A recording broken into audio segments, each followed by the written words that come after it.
So hello everyone, welcome back to my YouTube channel सच बोंडगोल and this is Sandeep bhaiya. और guys, AK-2 का result आने के बाद से बच्चों में बड़ा अफरा तफरी है, क्योंकि इन्हें कुछ लोगों को ये नहीं समझ में आ रहा है कि भैया अब आगे क्या करना है, आगे का प्रोसेस क्या होगा, फिजिकल रिपोर्टिंग का प्रोसेस क्या होगा, फ्रीज करना चाहिए या फ्लोट करना चाहिए, हमें क्या करने में ज्यादा फायदा है। और भाई साहब, अब तो ऑफिशियल कट ऑफ भी आ चुका है राउंड 1 का, तो हम थोड़ा उस पर भी एक नजर डालेंगे और आपको एक चीज का बहुत तगड़ा आइडिया हो जाएगा कि भैया इस बार कट ऑफ में काफी ज्यादा डाउनफॉल आया है और ऐसे ऐसे लोगों की किस्मत खुली है जिनका 10 लाख रैंक था। मैं पहले भी बोल रहा था कि आ जाओ, 8 लाख रैंक वाले, 6 लाख रैंक वाले, 7 लाख रैंक वाले सबका एडमिशन होगा यहाँ पे, क्योंकि ये इस स्टेट की काउंसलिंग ही ऐसी है।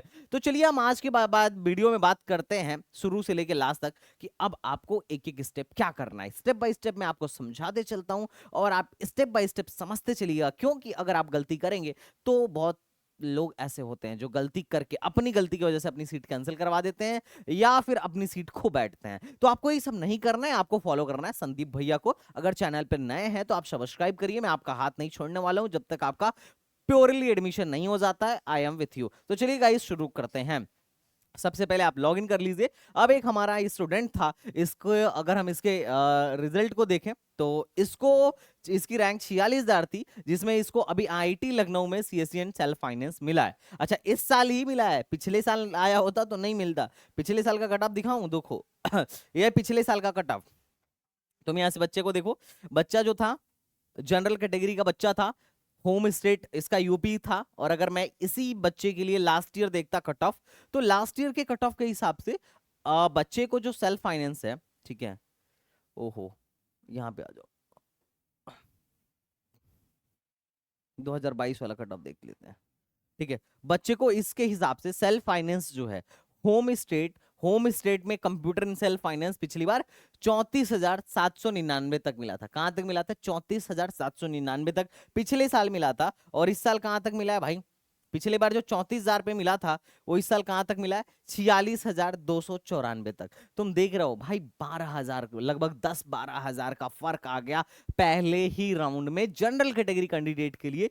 तो सोचो OBC और बाकी लोगों के लिए कितना काफी फर्क होगा, खासकर EWS वाले तो अभी मौज में चल रहा है। अच्छा, डाउनफॉल IIT लखनऊ में अगर 12,000 का आया है, 10,000 का आया है, तो बाकी जो प्राइवेट कॉलेज है उनमें तो 50,000 तक का डाउनफॉल आपको देखने को मिल जाएगा। और इसीलिए कहा जाता है कि सबर का फल हमेशा मीठा होता है। एनीवे, चलो हम पहले बात करते हैं कि अब हमें आगे का प्रोसेस क्या करना है। तो देखो, अब रिजल्ट आने के बाद से सबसे पहले तो आपको अपना सीट चेक करना है। चेक कैसे करना है? तो जहां से चॉइस फिलिंग हुई थी वहीं से लॉगिन करिए। अभी जो मैं आपको दिखा रहा था, आप वहां जाके लॉगिन करिए और वहां से चेक करिए ID पासवर्ड डाल के कि आपको मिला क्या है। अब जैसे ही आपको पता चले कि मिला क्या है, तो आपको सिंपल 3 स्टेप को फॉलो करना है। पहला स्टेप, सीट एक्सेप्टेंस फीस का। सीट एक्सेप्टेंस फीस ये मॉनिडेटरी स्टेप है। मॉनिडेटरी स्टेप ये सबके लिए जरूरी है। अगर आप इस स्टेप को फॉलो नहीं करोगे तो आपकी सीट कैंसिल है, लिख के ले लो, ठीक है।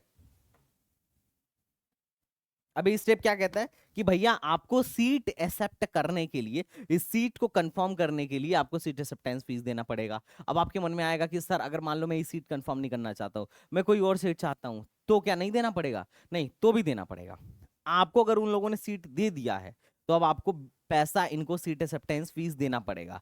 अगर आपको सीट पसंद है, अगर आपको सीट पसंद है तो ये लोग कहते हैं कि आप फ्रीज कर लो, कोई दिक्कत नहीं है। और अब अगर आपको सीट पसंद नहीं है तो आप फ्लोट कर लो, तो भी कोई दिक्कत नहीं है। आप फ्रीज कर लो, फ्लोट कर लो, चल जाएगा, कोई दिक्कत नहीं है। सीट एक्सेप्टेंस फीस लेकिन देना पड़ेगा पहले। देखो यहाँ, अब जैसे ही आप रिजल्ट देखोगे, रिजल्ट के बाद आएगा आप सीट एक्सेप्टेंस फीस के लिए, तो आप यहाँ पे क्लिक करो, आपको ऑनलाइन 20,000 रुपए यहाँ से पेमेंट कर देना है। अच्छा, अगर आप SC ST रहते तो आपको 12,000 रुपए पेमेंट करना होगा। किसको कितना पेमेंट करना है वो यहाँ पे आ जाएगा, जितना बोलेगा चुपचाप पेमेंट कर देना। उसके बाद आपको सबमिट करना है विलिंगनेस में। और तीसरा, डाउनलोड अलॉटमेंट लेटर। हर राउंड के बाद आपको डाउनलोड सीट अलॉटमेंट लेटर आपको डाउनलोड कर लेना है। हर राउंड के बाद आपको सबमिट, विलिंगनेस सबमिट करना जरूरी है, लेकिन विलिंगनेस सबमिट तब करोगे जब आप सीट पेमेंट कर दोगे। अगर आपको लग रहा है कि मुझे जो कॉलेज मिला है मैं सेटिस्फाइड नहीं हूं, मैं नहीं लेना चाहता, तो भी आपको करना चाहिए। क्यों? क्योंकि अगर आप नहीं करोगे तो कॉलेज तो आपको नहीं देंगे, साथ ही साथ आपको काउंसलिंग से भी बाहर भगा देंगे।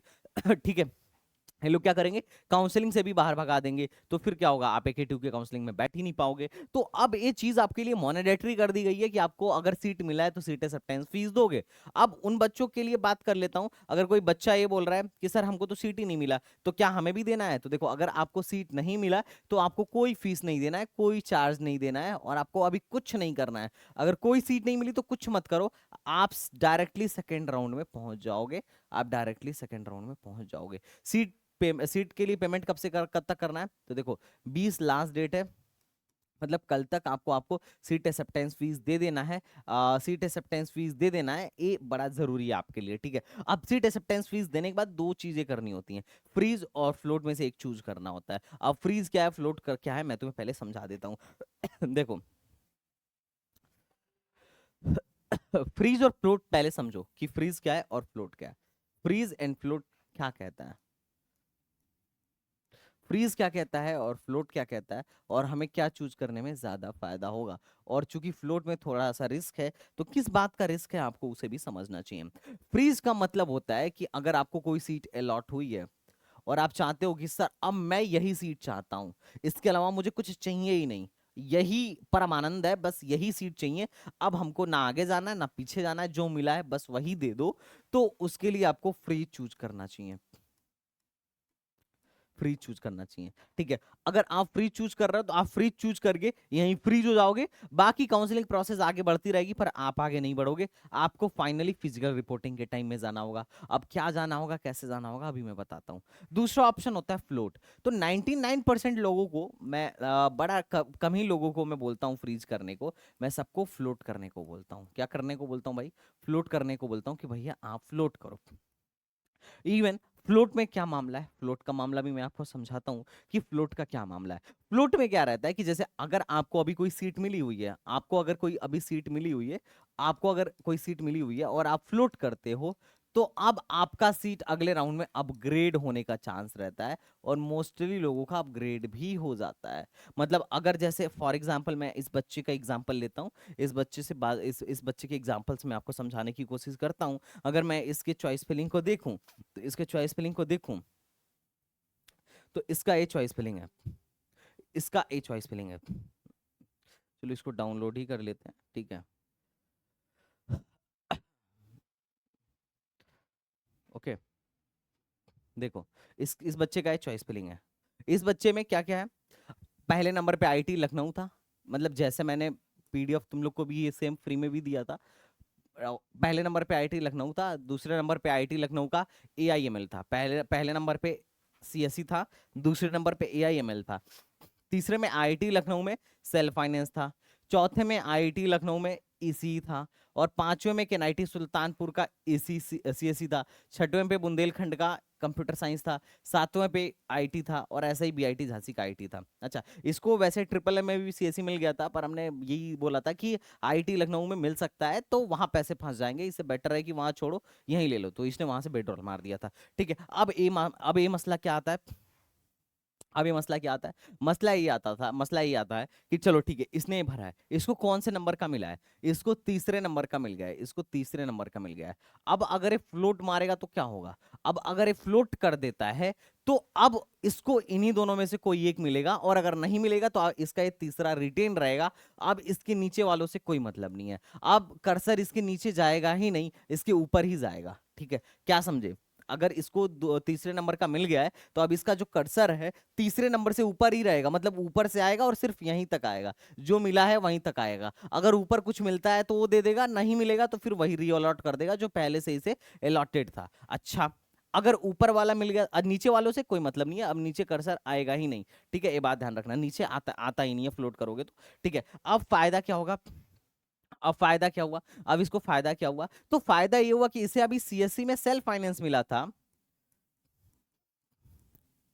अब अगले राउंड में इसको सीएससी इन एआईएमएल मिल सकता है, या ये भी हो सकता है कि अगले राउंड में इसको आईआईटी में ही सीएससी मिल जाए। तो ये तो चाहता ही है कि सेल्फ फाइनेंस से ऊपर बढ़ के मैं एआईएमएल या सीएससी में जाऊं, तो ये फायदे वाली बात है, ये फायदे वाली इसके लिए बात है।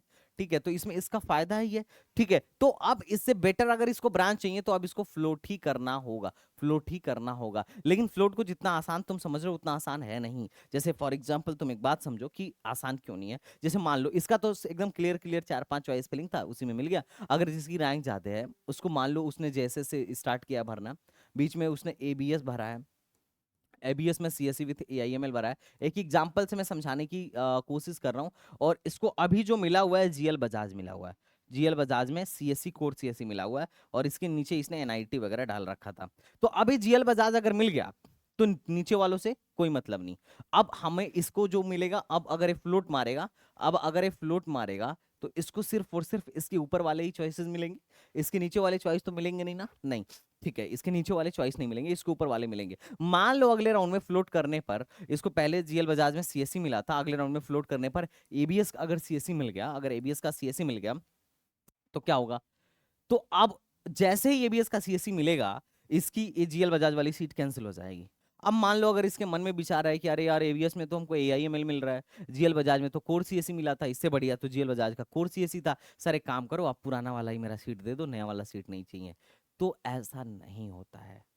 आपकी पुरानी वाली सीट अब कैंसिल हो चुकी है, वो किसी और को दी जा चुकी है, अब आपको नई वाली सीट मिली है, अब आपको उसी के साथ रहना है, आप पुराने वाली सीट को नहीं ले सकते हो। हाँ, अगर मान लो ये फ्लोट करता और अगर इसको अगले राउंड में कुछ नहीं मिलता तो इसकी ये वाली सीट रिटेन रहती, बनी रहती, ये वाली सीट कहीं नहीं जाएगी। एक टाइम पे एक सीट आपके हाथ में रहेगी, अगर आपने 20,000 दे दिया है तो एक टाइम पे एक सीट रहेगी, और 20,000 सिर्फ एक ही बार देना है, इसी राउंड में देना है। और ये जो 20,000 है ये आपकी फीस में चला जाता है, जैसे आपकी फीस में एडजस्ट हो जाता है। ठीक है, आपको चाहे जो भी कॉलेज मिले फाइनल में जाके चौथे पांचवें राउंड तक, ये 20,000 आपके उस कॉलेज को फाइनली दे दिया जाता है। तो आप जब वहां जाओगे तो 20,000 पूरे फीस में से 20,000 कम करके वो लोग फीस लेते हैं, तो इसके लिए भी तुम्हें परेशान नहीं होना है। ठीक है, तो ये जीएल बजाज वाला मामला तुम्हें मामला समझ में आया ना कि ये रिटेन नहीं हो सकता। अच्छा, इसमें सबसे ज्यादा नुकसान किनका होता है? फ्लोट में नुकसान अगर होता है तो एफडब्ल्यू वालों का होता है। मैं बताता हूँ कैसे। फ्लोट में अब एफडब्ल्यू वाले क्या करते हैं, जैसे मान लो यहाँ पे किसी ने सीएससी डाला था, जीएल बजाज में सीएससी डाला था, जीएल बजाज में सीएससी एफडब्ल्यू डाला था, और ऊपर इसने नॉर्मल सीट डाल दी थी। मान लो इसने एबीएस की नॉर्मल सीट डाल दी थी, एबीएस की सीएससी डाली थी, ऊपर एफडब्ल्यू नहीं डाली थी। तो पहले तो इसको एफडब्ल्यू मान लो अलॉट हुआ, या इसने एबीएस में सीएससी डाल दी थी, या एबीएस की जगह तुम काइट ले लो, इसने मान लो काइट में सीएससी डाल दी थी, इसने काइट में सीएससी डाली थी नॉर्मल।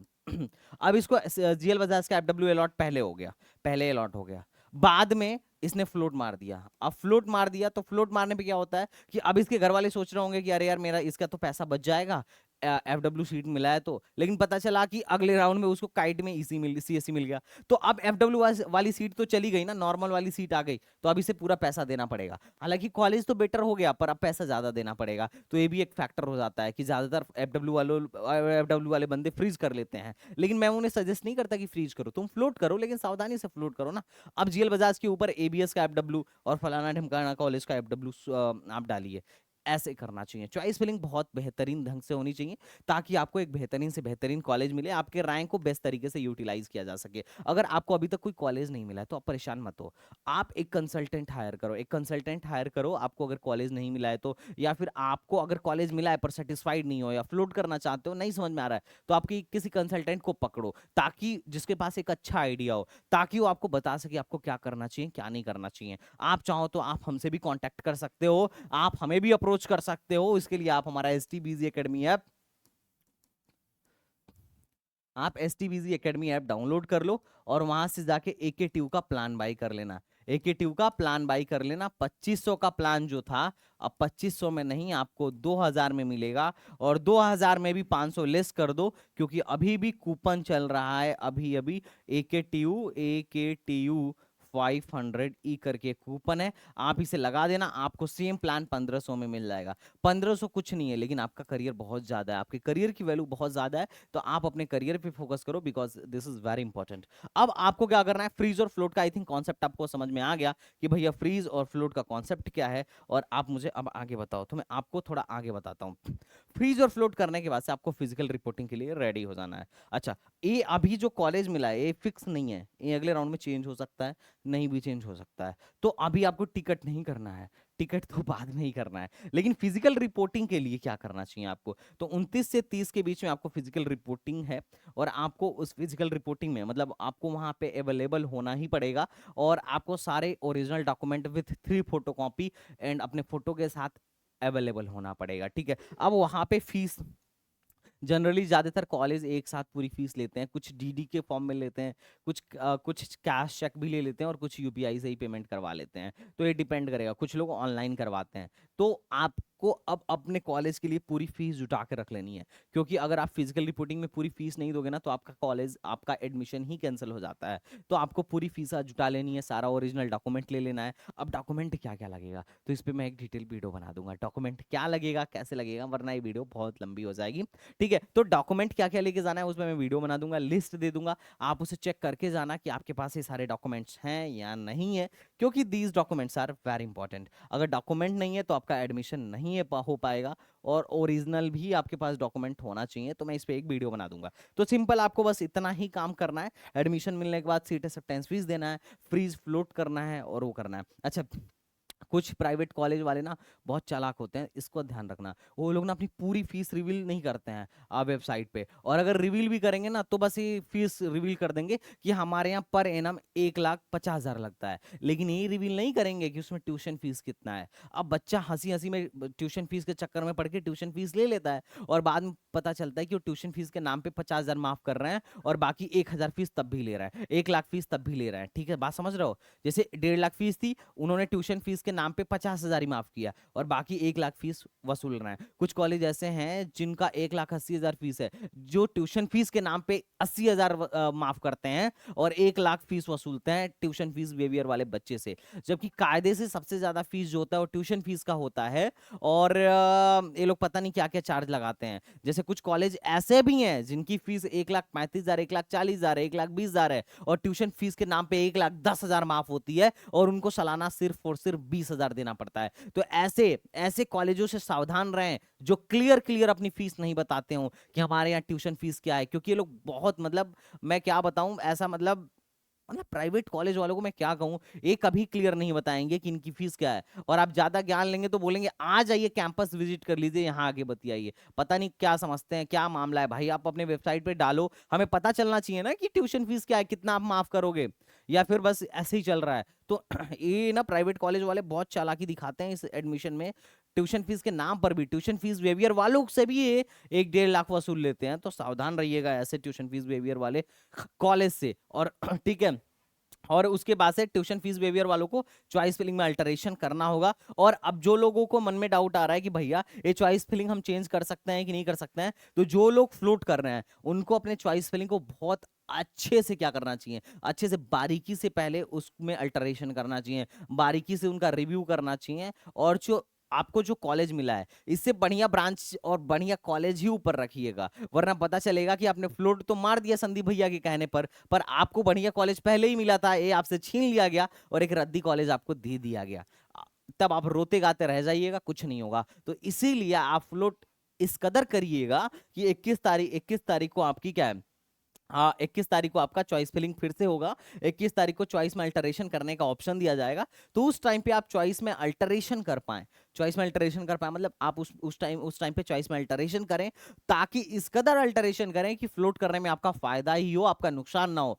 फ्लोट करने में बहुत सारे बच्चों का नुकसान भी हो जाता है, और अगले राउंड में कट ऑफ और थोड़ा सा लो जाने की संभावना है। तो आप बिल्कुल निश्चिंत रहिए, और आपके मन में अगर और कोई डाउट हो तो आप हमसे पूछते रहिएगा, कमेंट बॉक्स है, और बाकी तो मैं हूं ही। और आप हमारा प्लान बाय कर लीजिए, ताकि चॉइस फिलिंग में जो 21 तारीख को चॉइस फिलिंग होने वाली है, हम आपको चॉइस फिलिंग का पीडीएफ या चॉइस फिलिंग का ऑर्डर ऐसा दें कि आपका फायदा ही हो, आपका नुकसान ना हो। आपसे डिस्कस करके ही हम आगे आपके लिए कोई डिसीजन लेंगे, तो आपको परेशान होने की जरूरत नहीं है। जो हमसे बेस्ट बन पाएगा हम आपके लिए करेंगे। तो भाई साहब, अगर आपको अच्छा लगा वीडियो तो लाइक शेयर एंड सब्सक्राइब कर दीजिए। तो चलिए मिलते हैं नेक्स्ट वीडियो में, तब तक के लिए बाय बाय, टाटा एंड जय हिंद।